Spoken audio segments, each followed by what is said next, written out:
નમસ્તે વિદ્યાર્થી મિત્રો, કેમ છો? મજામાં? હા, કોઈ પણ સમય છે એ ઝડપથી પસાર થતો જાય છે. આમ આપણું આ પ્રથમ સત્ર અને એમાં પણ આજે ત્રીજો પાઠ આપણે ભણવાના છીએ. પાઠ 3 છે એ ખૂબ સુંદર મજાની વાર્તા કહાની છે અને એ છે આપણને દિલને સ્પર્શી જાય એવી છે. આપણે બે સુંદર મજાના પાઠ ભણ્યા. પહેલો ચિત્ર કે સંગ સંગ અને બીજું તબી યાદ તુમ્હારી આતી હૈ. હવે આજે આપણે પાઠ 3 છે કુત્તે કી વફાદારી. એના લેખક છે એ લલ્લુભાઈ રબારી. લેખક લલ્લુભાઈ રબારી.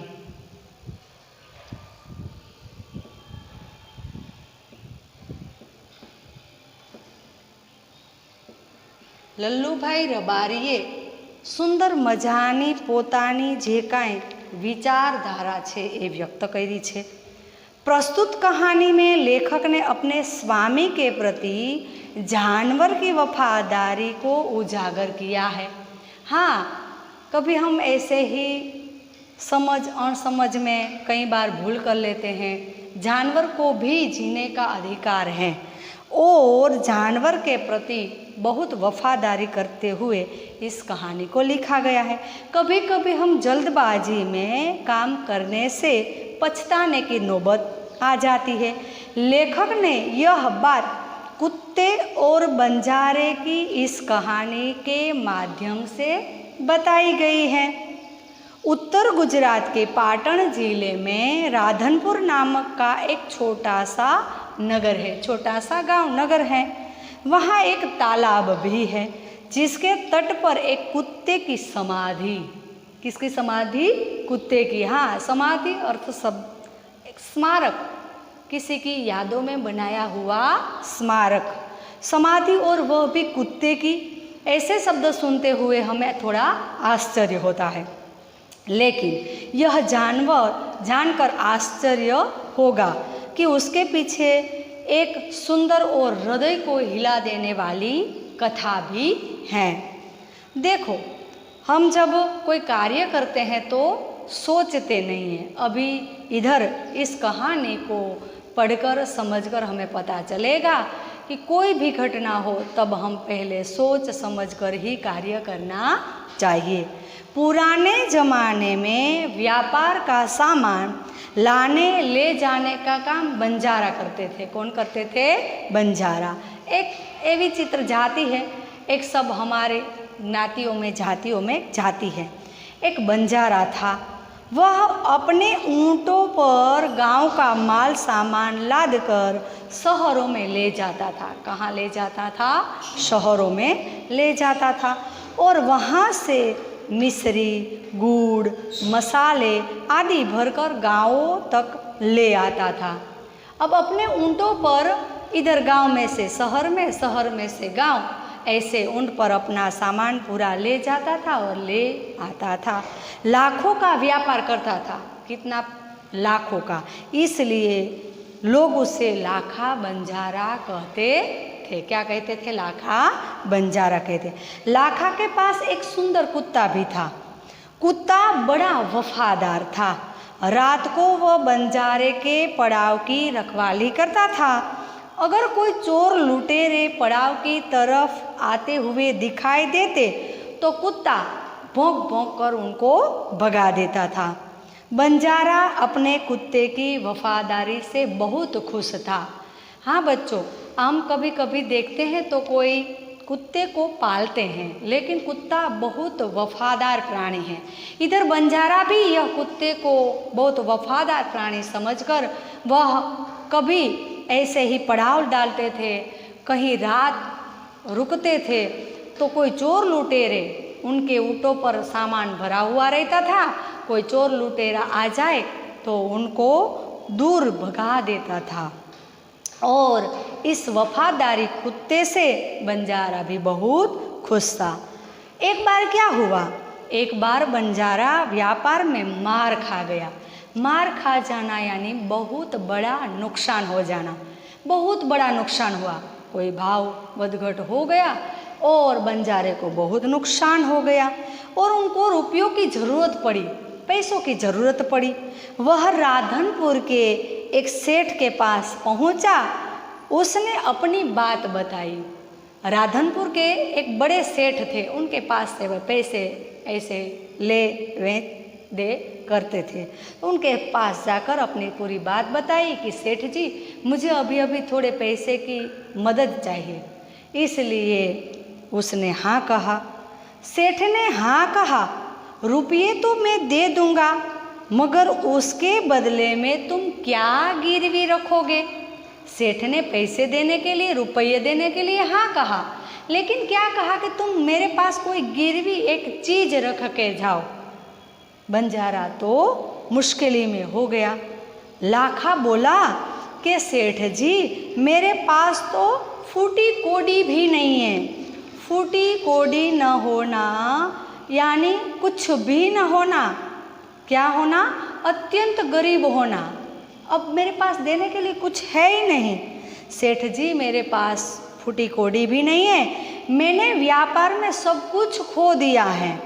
मेरी जबान पर विश्वास रखिए, मुझे रुपये दे दीजिए, मैं आपकी पूरी रकम सूद समेत 1 साल में ही चुका दूंगा। क्या कहा? 1 साल में ही सूद समेत व्याज सहित हूँ तमारा रुपया पाछा आपी दईश। मारा जीभ पर विश्वास करो सेठ जी, हूँ तमने 1 वर्ष में आ रुपया आपी दईश। तो सेठ बोले कि कोई बात नहीं, तुम्हारे पास जो यह कुत्ता है ना, तो तुम इसे ही जमानत के रूप में दे दो। मैं आपको पैसे देता हूँ, आप जमानत के रूप में, गिरवी के रूप में कुत्ते को मेरे पास छोड़कर जाओ। जब तुम सारे रुपये मुझे लौटा दोगे, तब मैं भी कुत्ता तुम्हें फिर वापस दे दूंगा।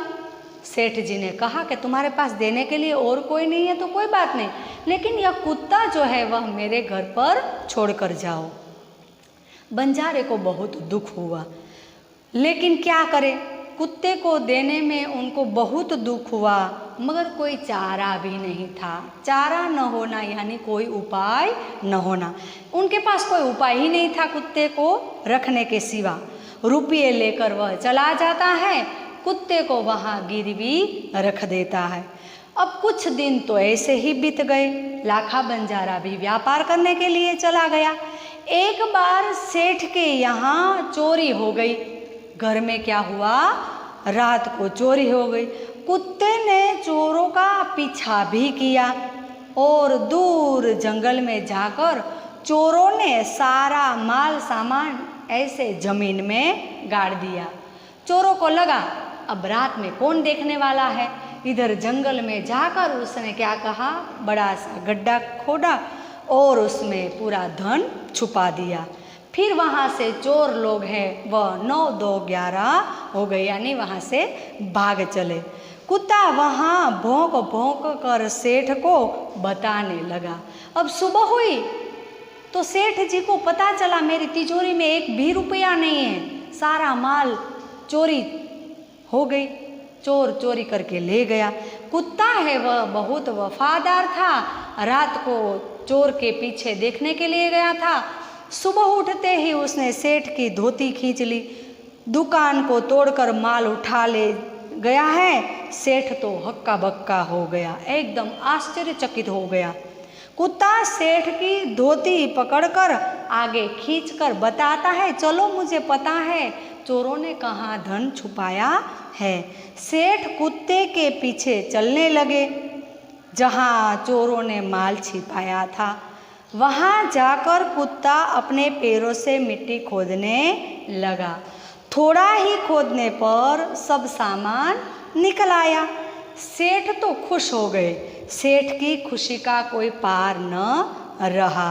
वह कुत्ते को प्रेम से थपलाने लगा, लाड करने लगा, प्यार करने लगा। कुत्ते की वफादारी पर वह मुग्ध हो गए।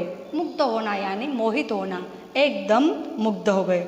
घर जाकर उसने एक चिट्ठी लिखी और चिट्ठी लिखकर कुत्ते के गले के पट्टे में बांधकर कहा, कुत्ते भाई जाओ, तुम अपने मालिक लाखा बंजारे के पास चले जाओ, तुम अब मुक्त हो गए हो।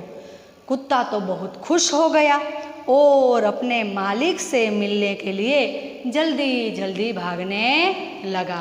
सेठ तो अपनी चोरी का माल सामान कुत्ते ने बता दिया, बहुत खुश हो गया, चिट्ठी गले में बांध दी और कुत्ते को मुक्त कर दिया। जा, तूने मुझे सारे पैसे भी लौटा दिए हैं, ऐसे लिख कर तुम मुक्त हो, तुम आज़ाद हो, तुम्हारे सेठ के पास, तुम्हारे लाखा बंजारे के पास चले जाओ।